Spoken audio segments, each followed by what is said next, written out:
Delta is ready for investments. We have 6, 7 thematic areas showing our strengths and our potentials. We're looking at agribusiness, and livestock. That's one level. We're looking at solid mineral and mining. We're looking at the energy ecosystem. We're looking at the digital economy and innovation. We're looking at the blue economy. So these are critical subsectors in an area that we believe that we're selling to the world. Dr. Emu noted that the state government is continuing to invest in infrastructure that supports economic growth, particularly through the construction of road networks linking rural communities to commercial centers, as well as the development of the Delta State Free Trade Zone, which has already attracted private sector investment. He disclosed that investors from China, Brazil, and different parts of Nigeria have indicated interest in participating in the summit, expressing confidence in the Delta State's investment potential. Government itself has also done a whole lot to ease transportation by physical infrastructure, establishing physical infrastructure.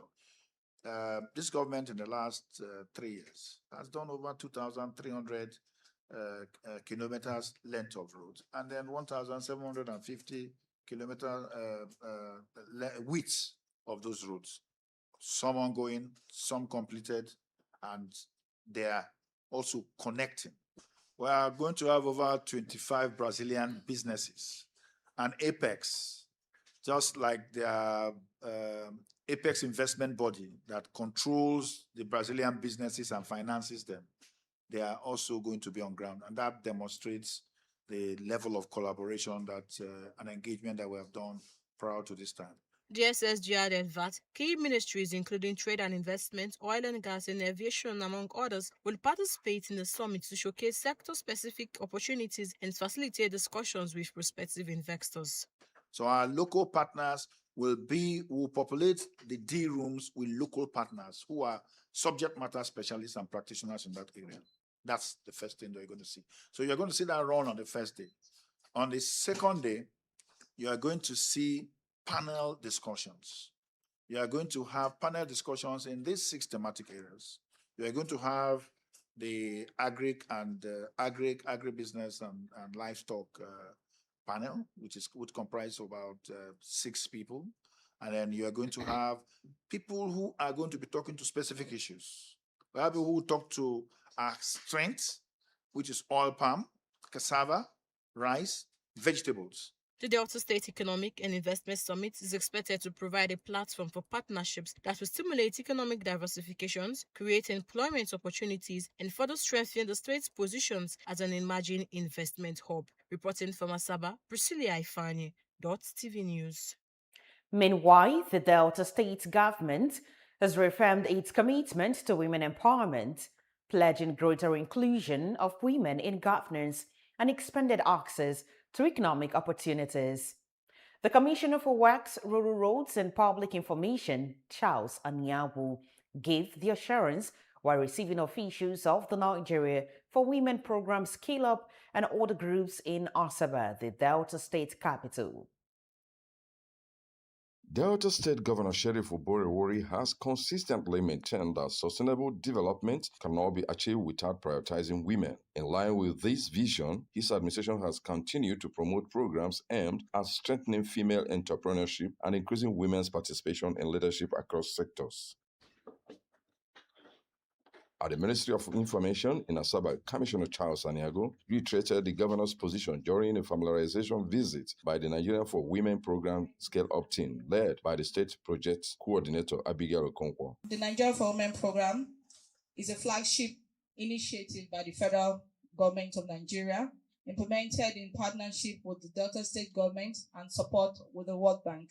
And the program is designed to improve the livelihood and economic empowerment of poor and unbanked women by organizing them into sustainable community institutions, strengthening their financial inclusion, building the entrepreneurial and leadership capacities, and creating opportunities for improved income and social empowerment and development. Do you also produce this for the women? Yes. Aniago also received the management of Command Secondary School, Mbiri, led by the commandant, Lieutenant Colonel Mortala Mohammed, during the visit. He reaffirmed the state government's commitment to providing a conducive learning environment for students across Delta State. The commissioner also paid tribute to the Nigerian military for its unwavering efforts in maintaining peace and security across the state. Command Secondary School Imbri was established exactly 21 years ago to cater for the educational need of military personnel children as well as civilian populace within our area of responsibility. So it may interest you to know that about 70% of our students are all civilian children from Delta State and environs. So it's only 30% of the students that are our children as the military personnel. So, sir, the school is yours equally, sir. In areas where there is so much decadence, like we have in our society today, schools like yours comes handy, because there are certain things that are not allowed in that environment, given the kind of discipline that is associated with the military. And let me also, through you, commend other military personnel who have also been able to hold sway in ensuring that we sleep with our both eyes closed in this part of the country. And then for those who are also battling in some of the hitherto unmanned bushes and forests, we want to also commend their efforts. It is easy for people to blame the security agencies once there is a particular act that is not good enough, but they don't also know the many other acts that are prevented. Also on a courtesy visit was the Delta State chapter of the Advertising Regulatory Council of Nigeria, led by their head, Delta State Ikechukwu Ogbu. Emeka Okonkwo reporting for Dott TV News. A federal high court in Abuja on Monday struck out a suit filed by a senator representing Delta North at the National Assembly, Ned Nwoko, seeking to nullify the emergence of former Delta State Governor Ifeanyi Okowa as the All Progressive Congress candidate for the Delta North Senatorial District in the 2027 general elections. Reacting to the court's decision, former Chief Press Secretary to the immediate past governor, Olise Ife-Ajiaka, described the judgment as a reaffirmation of due process within the APC. Addressing journalists, the former Chief Press Secretary to Senator Ifeanyi Okowa, Olise Ife-Ajiaka, said the judgment confirmed that the APC primary election that produced the former governor as the party's candidate was conducted in line with the party's constitution and electoral guidelines. According to him, Senator Okowa's emergence followed calls from party leaders, stakeholders, and constituents across Delta North who expressed confidence in his leadership and encouraged him to contest the senatorial seats. Actually, so much on this matter of Senator Ned Nwoko laying claim to victory of the primary elections of the APC as it concerns Delta North Senatorial District. Ned, we all know, did not participate in that primaries. So I wouldn't know where he won, like he was claiming. The day the deputy governor of this state, Samondo Oyeme, led asking him to come and run for the Senate seat of Delta North, that was the day, that was a vote of no confidence. So those persons that he was expecting, perhaps they'll work for him, were the same person who said, we don't want you again, we want another person. Those are the persons that went to Senator Okowa and said, please, our son, our brother, come and rescue us, come and run for this seat for 2027. Ife-Ajiaka further stated that Senator Ned Nwoko alleged that the former governor was not a duly recognized candidate because he has not officially resigned from the PDP before contesting the seat, insisting that the former governor's nomination was unlawful. He went to court, not laying claim to victory this time. He was not telling the court that Okowa wasn't qualified to contest for the primary. We all knew how it happened. What could be more resignation than everybody defecting. Governor Okowa, everybody in PDP defected to APC. He dropped his right and chose to go to court through a proxy. He purportedly gave what he called lawful attorney to his cousin, Dr. Mike Moko, to go and represent him as the plaintiff in the case. And the court said no. He called on party members and supporters to remain united and focus on strengthening the party ahead of future political activities. The court's ruling is expected to shape the political landscape in Delta North as stakeholders await the next phase of the electoral process. Reporting from Asaba, Priscilla Ifani, Dott TV News. Talking security now, the Delta State Police Command says it has impounded 21 vehicles during an intelligence-led enforcement operation conducted across Abraka and Ozoro. According to a statement by the Delta State Police spokesman, Bright Idafe, the exercise is part of the command's continued commitment to enforcing traffic regulations and improving public safety. The statement said 21 vehicles were impounded for various offenses, including non-display of registration number plate, covered number plate, and expired vehicle particulars, adding that the affected vehicles will be subjected to the appropriate legal and administrative processes. The Commissioner of Police, Yemi Oyeniyi, reiterated that vehicles without proper identification or valid documentation pose significant security risk and can be exploited to facilitate criminal activities.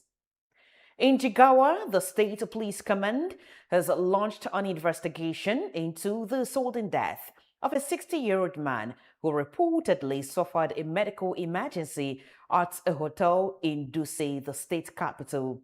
The incident, according to the police, occurred on Tuesday at about 12:50 p.m. after the deceased, who had checked into the hotel with a 20-year-old woman, reportedly developed breathing difficulties shortly after requesting a meal. In a statement issued by the police public relations officer, Lawan Shishu Adam, officers attached to the Yawawa Police Division responded promptly to a distress call and rushed the man to the General Hospital, Dusay. He said medical personnel at the hospital examined the victim but later confirmed him dead. According to him, the deceased remains were released to his family for burial after medical certification of death and completion of the necessary procedures. The Nigeria Hydrological Services Agency has placed 17 states on a medium flood alert, warning of possible localized flooding between July 21 and July 27, and urging residents in vulnerable communities to relocate immediately. In a national flood advisory issued yesterday, the agency said rising water levels at critical river monitoring stations. Director General of NIHSA, Omaru Ibrahim Mohammed, said the agency's hydrological monitoring network showed that river stages at Saminara on the Karam River, Wire Dam site on the Wire River, and Amber on the Amber River had surpassed watch and warning levels, while 16 gauging stations nationwide were recording elevated water levels. And the federal government has approved a downward review of fees for the assessment and ranking of textbooks. The move is aimed at easing the financial burden on publishers and authors ahead of the implementation of the federal government national textbook ranking system. The review was announced in a statement signed by the Executive Secretary of the Nigerian Educational Research and Development Council, Salisu Shehu, and made available to newsmen on Wednesday in Abuja. According to the council, the assessment fee has been reduced from 2,000 naira to 1,500 naira per page, while the fee for ranking textbooks has been cut from 1 million naira to 750,000 naira per title. The council stated that publishers and authors submitting textbooks for assessment are to make payment based on the revised rate with immediate effect. Coming up shortly on the news at 4. Atiku wants President Tinubu to apologize, resign over PFIPC scandal. We also have sports news all coming after the break. Please stay with us.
Thanks for still being there. Now to the rest of our stories. The controversy surrounding the alleged Presidential Foreign Investment Promotion Council deepened on Tuesday as the House of Representatives intensified its investigation into the disputed agency, issuing a 48-hour ultimatum to ministries, departments, and agencies accused of frustrating its probe. The investigation was launched following allegations that the council operated as a government agency despite questions over its legal foundation, with lawmakers examining how it appeared in official records and whether public institutions facilitated its activities. The development came amid a fresh twist in the matter, including the summons of Foreign Affairs Minister Bianca Odumegwu-Ojukwu by the House Committee, despite the ministry sending a representative to appear before the panel, as well as the withdrawal of Senior Advocate of Nigeria, Femi Falana, from the legal representation of the embattled alleged Director General of the Council, Prince Adeniyi Adeyemi. The House Ad Hoc Committee investigating the alleged establishment, funding, and operations of the Council warned the 14 MDAs that it would deploy its constitutional powers to compel compliance if they fail to appear before the committee with requested documents and officials.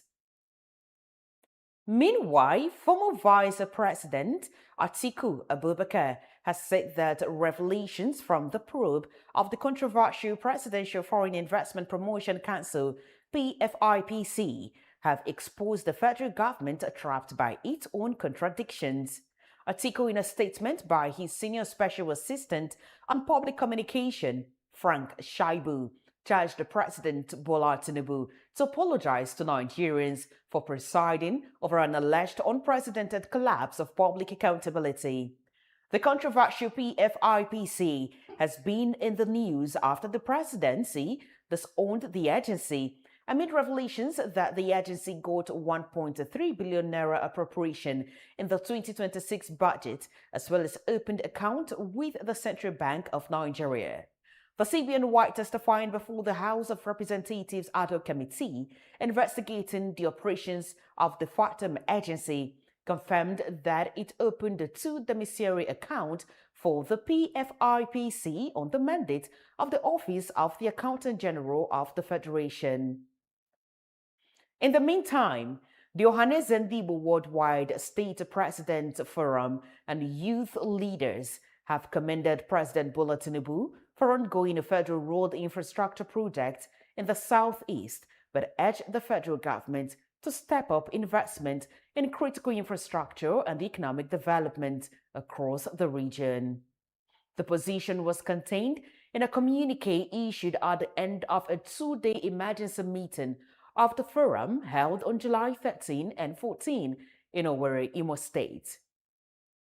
The communique jointly signed by the chairman of the State President Forum, Livingstone Wichi, acting national youth leader of Ohanese Ndibo worldwide, Chukwuma Okbala Ezuku, and president of the various state chapters, among all the leaders, called for stronger collaboration between the federal government, Southeast governors, and other stakeholders to accelerate development in Alibu. While applauding Tinubu's intervention on road infrastructure in the region, the forum insisted that more needed to be done to address what it described as decades of infrastructure deficits. For news on the foreign scene, let's now join Ife Arono. France's parliament has approved a law to ban social media for under 15s from January 2027, making it the first European country to block young people from the platforms. The law will mean everyone in France must verify their age to access social media and comes as the UK and EU are developing their own limits in response to concerns for children's mental health. French President Emmanuel Macron has welcomed the move, which he had pledged to introduce to mark the end of his decade in office. But concerns have been raised over privacy, the efficacy of age verification tools, the risk of young people bypassing them, and how quickly the ban has been designed and brought in. Elsewhere, as temperatures rise this summer, Japanese men are bearing more leg at work than ever before. The Tokyo metropolitan government is pushing company employees to ditch their usual suit and tie for more casual attire, featuring t-shirts, trainers, and shorts. Tokyo Governor Yuriko Koike introduced Tokyo Cool Biz in April, hoping to expand on her signature cool down initiative, which has now become a widely recognized annual summer tradition. Some commentators enjoy the relaxed rules, helping them work more comfortably. Others say the policy is unfair to women, and a few women describe the experience of leg hair harassment, or a term coined online as sunhara, referring to the discomfort of being forced to see their colleagues' leg hair. To other stories now, the US launched strikes on Iran for the 11th consecutive night late on Tuesday as Tehran warned the US against targeting its nuclear facilities. US Central Command CENTCOM said the wave of strikes were designed to continue degrading Iran's ability to threaten commercial shipping in the Strait of Hormuz. Iranian state media reported that air defenses were activated in the capital, Tehran. Iran, which has retaliated against the US and its Middle East allies, warned of reprisals after Donald Trump said the US would soon hit an underground nuclear site near Natanz. Meanwhile, Ukrainian drones have hit warehouses belonging to Russia's biggest online retailer again, injuring 15 people, according to the company's founder and regional governors. Logistics hubs run by Wildberries in two southwest cities were impacted by overnight attacks, leading to workers evacuated, the founder said. It is the second time Ukraine has attacked the firm's facilities in 4 days, with warehouses in Tambov and Elektrostal hit on Saturday, killing 8 and injuring 62. Ukrainian President Volodymyr Zelensky said Ukraine struck logistics hubs in the Krasnodar and Stavropol regions that are involved in providing the Russian army with drone components, navigation equipment, and other gear. In the meantime, Ukrainian President Volodymyr Zelensky has dismissed the country's army commander-in-chief, Alexander Syrsky. It comes just days after the removal of popular defense minister Mikhailo Fedorov, a move that triggered street protests across the country. Initial rumors that the end of Fedorov's tenure was related to a conflict between him and Syrsky were soon confirmed. 35-year-old Fedorov has been widely praised for energizing the ministry and transforming the armed forces, as well as leading a drive against corruption. Up next is sports news with Anthony Uche.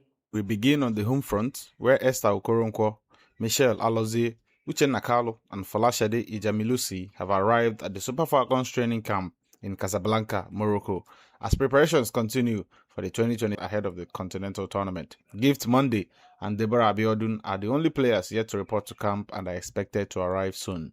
Now to some transfer news, where Chelsea have completed the signing of England midfielder Morgan Rogers from Aston Villa for a British record transfer fee of £117 million.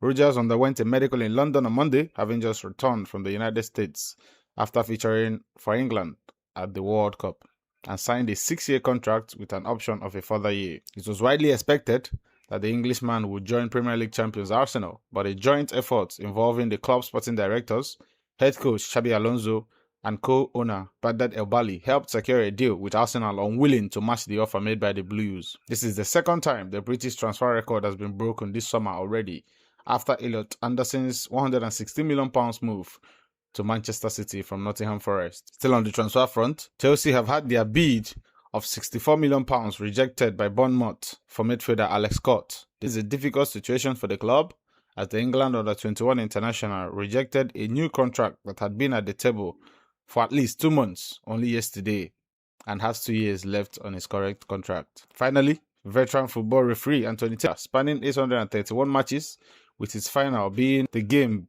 between Spain and Portugal at the World Cup round of 16 on the 6th of July. A 20-year career spanning 831 matches, Taylor, who used to be a prison officer before becoming a professional referee, was added for the first time to the Football League list at the start of the 2006-2007 season. Promotion to the Premier League followed in 2010, and he went on to officiate 432 top-flight matches, including every major domestic final, setting him apart as one of England's finest. In total, he officiated 163 international matches and had been on FIFA's list of officials for 14 years, featuring at the 2022 World Cup and the Euros in 2020 and 2024. And he was shortlisted to referee in the 2022 World Cup final, but was discounted because of political tensions between England and finalists Argentina. From the sports desk, Anthony Uche is reporting for Dott TV News.